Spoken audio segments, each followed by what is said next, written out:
둥둥 수요 특강 달을 가리키다. 매주 수요일 코너입니다. 달을 가리키다. 성현들은 달을 가리키고 있지만 우리는 그 손가락만 보고 있지 않은지 돌아보는 시간인데요. 종교의 문자나 상징이 아니라 그것이 가리키고 있는 종교의 참된 가치에 대해 생각해보는 시간입니다. 지난주 금요일 여러 종교인들이 모여 한국풍류학회를 창립했습니다. 풍류란 우리 한국인들에게 오랜 시간 이어져 온 정신 중 하나로 유불선을 아우르고 자연과 조화를 이루며 멋스럽고 자유롭게 살아가는 정신인데요. 이 풍류가 오늘날 우리에게 어떤 의미가 있고 왜 중요한지 한국풍류학회 창립대회에서 주제 발표를 해주신 전 감리교 신학대 교수 심광석 교수님과 말씀 나눠보겠습니다. 교수님 안녕하세요. 네, 안녕하세요. 예, 네, 반갑습니다. 반갑습니다. 예. 네. 자, 먼저 청취자분들께 간단한 소개와 인사부터 한 말씀 좀 부탁드립니다. 예, 안녕하십니까. 저는 감리교 신학대학에서 신학을 가르치다가 3년 반, 이제 4년째 되는데요. 은퇴하고 지금은 신학과 기독교의 테두리를 넘어서서 여러 종교라든가 또 문화라든가 이런 것들을 공부하고 또 경험하고 답사도 하고 이렇게 하고 있습니다. 특별히 오늘 원음방송, 원불교 방송인데요. 네. 저도 소태산 박중빈 대종사님이라고 그러죠. 예. 그분을 조금 읽은 적이 있고요. 예. 그리고 원불교가 현대화, 불교의 현대화, 무엇보다도 생활화를 실천하고 있다라고 하는 점에서 굉장히 호감을 가지고 있었습니다. 네. 이제 신학대 교수님이셨는데, 이웃 종교에도 그 전부터 관심을 가지셨어요? 예, 감리교 신학대학은 그 신학적인 전통 중에 하나가 이제 토착화 신학을 한 거거든요. 예. 그래서 탁사 최병원 목사님부터 시작을 해서 제가 이제 공부할 때는 이제 해천 윤성곤 선생님은 유교와의 대화를 했고요. 그다음에 이제 변선환 선생님은 불교와의 대화를 했고, 그분이 학장을 지내셨을 때 특별히 원불교 그 성직자들이, 저는 그때 이제 대학원 학생 때였었는데 우리 감신대에 오셔서 여러 곳을 답사하는 그런 모습을 보고, 네. 그러니까 성직자들의 옷이 검잖아요. 검은 옷을 입고 이렇게 다니시는 모습을 보고 굉장히 친근감을 느꼈습니다. 네. 그리고 이제 유동식 선생님은 무교와의 대화를 이제 풍류신학을 나중에 이제 개창을 하셨는데, 이제 그런 전통을 저희들이 배우고, 그리고 난 다음에 제가 이제 은퇴하고 학생 때 배운 것을 더 적극적으로 좀 해야 되겠다라고 하는 그런 마음을 가지고 있었습니다. 예. 지금 토착화 신학이라고 말씀하셨는데, 이를 네. 한국적 신학이라고도 볼 수 있겠죠? 네, 그렇습니다. 한국인들이 기독교 신학을 하기 위해서는 이제 기본적으로 한국인들이 가지고 있는 어떤 종교성, 또 한국인들이 오랫동안 이렇게 이어져 온 종교들을 잘 이해하는 것도 필요할 것 같습니다. 예, 아마 그런 네, 측면에서 네. 이번에 한국풍류학회도 창립된 게 아닌가 싶은데요. 자, 지난주 금요일 연세대학교에서 한국풍류학회가 창립이 됐습니다. 우리 심광석 교수님께서는 어떤 인연으로 좀 함께하게 되셨는지요?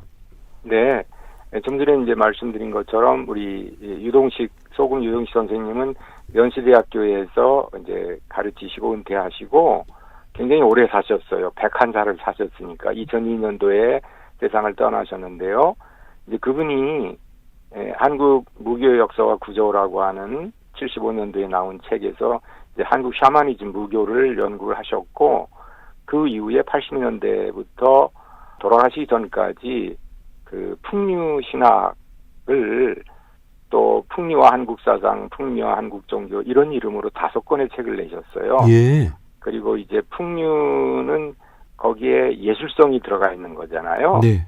그래서 이제 풍류 신학의 꽃은 예술 신학이다. 이렇게 말씀을 하셨어요. 저도 이제 풍류에 대한 관심도 있고, 또 한국 지금 얘기하신 대로 풍류라고 하면은 이제 한국의 어리다, 한국의 어떤 고유한 원형이다, 뭐 정신의 원형이다, 또는 집단 무의식이다 이런 얘기를 이제 풍류 연구가들이 하지 않습니까? 예, 그런 맥락에서 저도 토착화를 제대로 하려면 이와 같은 원형적인 정신을 이해하고 또 그것이 어떻게 역사를 통해서 그러니까 종교사를 통해서 변천되고 꽃을 피웠는지 이제 그런 것들을 공부하게 됐고요. 이제 유동식 선생님은 처음부터 무교를 나중에 이제 풍요라고 그러시는데요.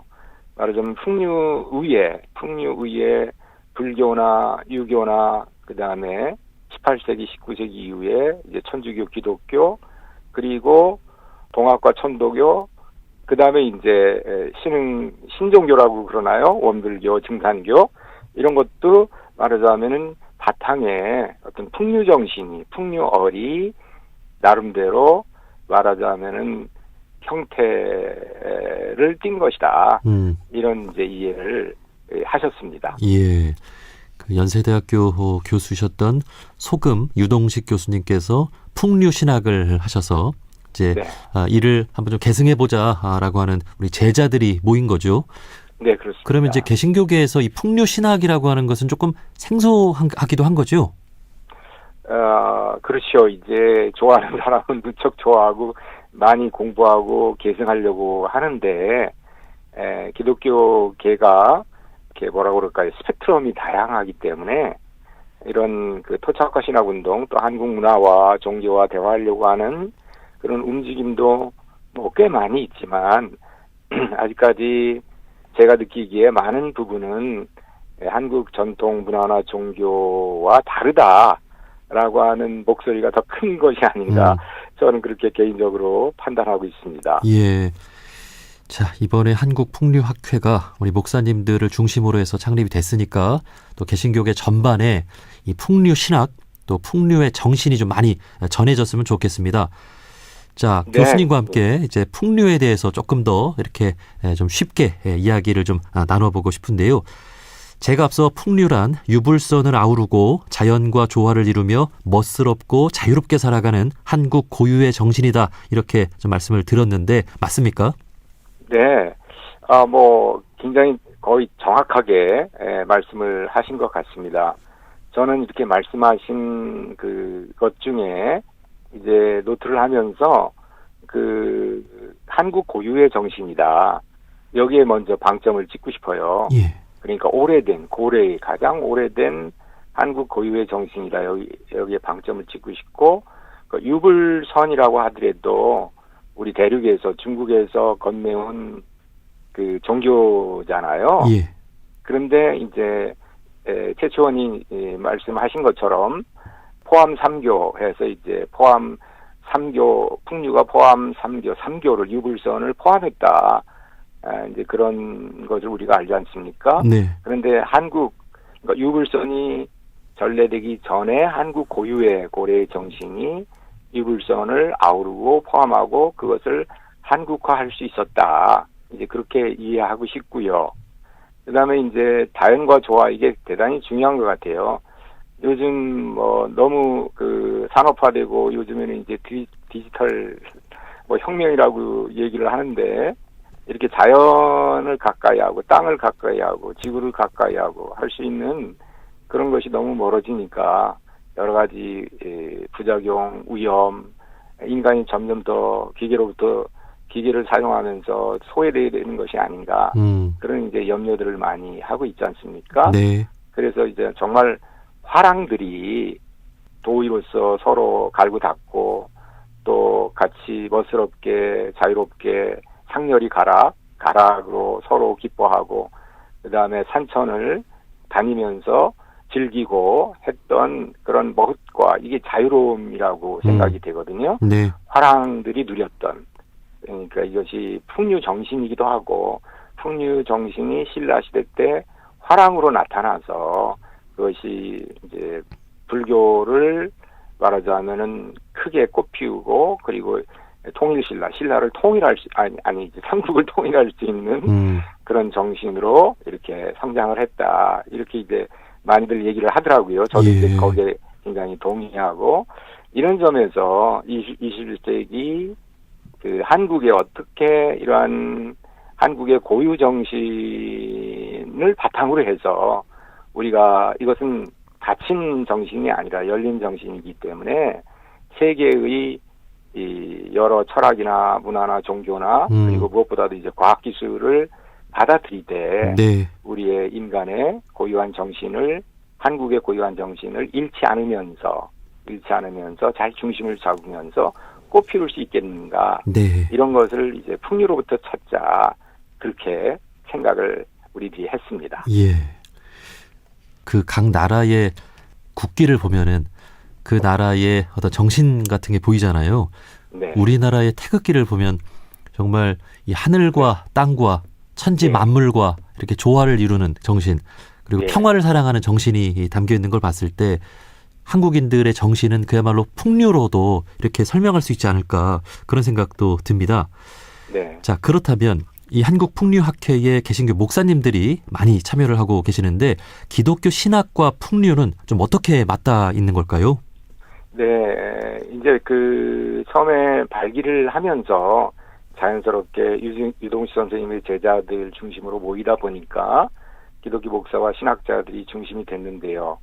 그래서 처음에는 이제 유동식 선생님을 기리자 해서 그분의 호인 소금이나 혹은 유동식 풍류학회, 소금 풍류학회 이것을 제목을 그렇게 잡자 그런 의견도 있었습니다만 우리가 풍류라고 하는 것이 하나의 종교가 또는 하나의 어떤 문화가 점유할 수 있는 그런 말하자면 정신이 아니기 때문에 예. 한국 풍류학회다 기독교 예. 색깔을 빼고 이제 그렇게 합의를 했습니다. 네. 그래서 처음 창립대회를 할 때에도 물론 이제 기독교인들이 많지만 상대적으로 다른 종교 불교라든가 또는 예술문화 활동하는 분들이라든가 또는 뭐 비종교인들도 왔고요. 그리고 제가 모르지만 아마 원불교인도 몇 분쯤은 계셨으리라. 예. 그렇게 좀 생각이 됩니다. 예. 한 70명 넘게 75분 가까이 참여하셨으니까 그 중에 있을 것으로 이렇게 생각을 합니다. 예. 네, 기독교 신학과 풍류는 그러니까 토착화를 염두에 뒀을 때 그러니까 제가 신학을 하면서 한국 기독교가 한국 기독교인데 다른 이제 유학이나 불교나 뭐 이런 것들은 한국 종교라고 이렇게 얘기를 하잖아요. 또는 한국 사상이다. 예. 저는 기독교도 한국 종교고 한국 사상이다. 그러니까 외래 종교가 아니라 유럽이나 미국 종교가 아니라 한국 종교고 한국 사상이다. 21세기를 향해서 나아가는 이제 그런 점에서 이 풍류는 기독교를 정말 이렇게 한국화할 수 있는 그러면서 어떤 기독교적인 기여를 할 수 있는 그런 종교를 생각할 때 풍류는 대단히 그러니까 풍류와 신학이 서로 그러니까 접하는 것은 대단히 중요하다 그렇게 생각을 합니다. 예. 그 한국인으로서 기독교 신학을 한다는 것은 또 이 풍류 정신의 바탕에서 또 하는 게 아닌가 그런 생각도 듭니다. 자, 그리고 중요한 것이 이 풍류라고 하는 것이 이 유불선을 아우르는 그런 정신이 있는 건데 그럼 이제 기독교 신학 안에도 이웃 종교를 수용하고 포용하는 정신이 있다고 볼 수 있는 거죠? 당연하죠. 당연합니다. 우리가 이제 모든 종교가 제도화되고 조직화되고 그러면서 이제 담을 쌓고 분리하는 것들을 역사적으로 많이 보는데 그럴 때마다 우리는 각 종교의 창시자인 기독교 같은 이제 예수 정신, 예수님의 삶으로 돌아가야 되는 것 아니겠습니까? 예. 이제 그분의 뭐 가르침이나 행위나 또 십자가와 부활을 우리는 기독교에서는 강조하는데 이것은 뭐 이웃 종교만이 아니라 전 인류를 오히려 더 소외되고 가난하고 정말 어려운 자들과 함께 있고 함께하는 그러한 삶을 가르쳐 주셨기 때문에 이웃 종교를 수용할 뿐만 아니라 포용하고 그야말로 이제 하나가 되는 그런 것은 기독교의 기본이고 뭐 이런 것들은 정말 모든 종교의 모든 건강한 종교의 기본적인 정신이 아닌가 저는 그렇게 생각을 하고 있습니다. 네, 네. 생각해보면 예수님도 부처님도 종교를 만든 건 아닌 것 같습니다. 우리 인류에게 그렇죠. 네. 잘 살아갈 수 있는 방법을 가르쳐 주신 거죠. 예. 네. 그런데 이를 따르는 우리 제자들이 종교를 만들어서 네 종교, 내 네. 종교를 구분하고 있는 거 아닌가 그런 생각도 해봅니다. 네. 자, 그리고 이 풍류는 멋스럽고 자유롭게 살아가는 정신도 담고 있다 이렇게 말씀을 해 주셨는데요. 이를 예술이라는 말로도 표현할 수 있을 것 같습니다. 우리 신광석 교수님께서는 예술신학을 오래 해오신 것으로 알고 있는데요. 예술신학은 무엇입니까? 네, 아주 중요한 질문을 해주셔서 너무 감사합니다. 예술신학이란 무엇인가 이렇게 질문하는 사람이 별로 없어요. 근데 우선 어렵게 설명하기보다는 이제 성경에 보면은 구약에서 하나님이 이제 태초에 천지를 창조하시면서 보기에 좋았다 이런 말씀을 아실지도 모르겠는데 이것은 세상을 보고 저는 그것을 하나님의 심미감이다. 이 창조 세계를 보고 좋았다. 심히 좋았다. 그게 이제 beautiful, good, beautiful 이렇게 얘기할 수 있는 거거든요. 좋았다라는 말이. 그 다음에 이제 두 번째는 우리가 이제 하나님이 예수 그리스도 말씀이 육신이 되었다. 소위 육화, 인카네이션, 성육신이라고 하는 것을 이제 굉장히 기독교의 핵심으로 생각을 하고 있는데요. 이것은 천지를 보고 대상을 아름답게 여겼을 뿐만이 아니라 하나님 자신이 예술적인 행위를 했다. 말하자면 퍼포먼스를 했다. 그러니까 성육신이라고 하는 거, 육신이 되면서 로고스가 말하자면은 몸이 되면서 예술적인 행위를 했다. 저는 이제 그렇게 그것을 기본으로 예술신학의 기본으로 생각을 하고 있어요. 예. 그래서 이제 원불교도 그렇겠습니다만 경전이 있고 많은 가르침과 교리가 있을 텐데 우리 기독교에도 2000년 동안 굉장히 많은 가르침과 교리와 신학을 발전시켜 왔는데 그러다 보니까 너무 이성 중심으로 신학이 발전했어요. 물론 이제 이성 말고도 가슴이 있어야 된다, 행위가 있어야 된다 그런 얘기도 했지만 어떤 예술적인 사유, 말하자면 직관과 감성이죠. 그러니까 직관과 감성을 통해서 이런 경전과 교리를 읽어보자라고 하는 것이 한편으로 하나 있고요. 그래서 저는 이제 그게 다른 종교 경전들도 이렇게 굉장히 보면은 이제 교리적이고 그러다 논리적이고 그런 경우가 참 많은데 거기서 어떤 예술성을 발견하고 예술적인 감성을 가지고 경전을 읽는 것도 대단히 중요하겠다 그런 생각을 한편으로 하고요. 예. 그다음에 이제 두 번째는 기독교뿐만이 아니라 기독교 안에도 많지만 기독교 전통 안에도 많지만 모든 종교 전통 안에는 소위 예술이라고 얘기하는 거, 음악, 미술을 비롯해서 심지어는 대중문화에 이르기까지 이것을 이제 종교적으로 이해하자. 저는 이제 신학도니까 이것을 기독교 신학적으로 이해를 하자. 그래서 이제 예술신학이라고 제가 물으셨기 때문에 한편으로는 이 가르침에 대해서 교리나 경전의 가르침에 대해서 이제 이성적이고 실천적인 이해뿐만이 아니라 심미적인 예술적인 이해를 하자라고 하는 거 하나 있고요. 네. 그다음에 인간이 행한 예술적인 그런 행위나 작품들에 대해서 종교적인 이해를 하자. 이제 그것을 합쳐서 저는 이제 예술신학이다 이렇게 정의를 하고 있습니다. 예. 이게 잘 전달이 됐을지 모르겠는데, 하여튼. 네. 예. 그러니까 제가 이해하기로는 그러니까 진리라고 하는 것이 말로 다 표현할 수가 없잖아요. 네. 결국은 다양한 방식으로 우리가 진리를 추구해 나가는데 예술로 네. 우리가 할 수 있는 것이 아니냐 이런 네. 또 생각이 듭니다. 예. 예, 맞습니다. 자, 네. 그렇다면 이 질문도 좀 드려보고 싶은데요. 지금 왜 풍류학회가 창립이 됐는가?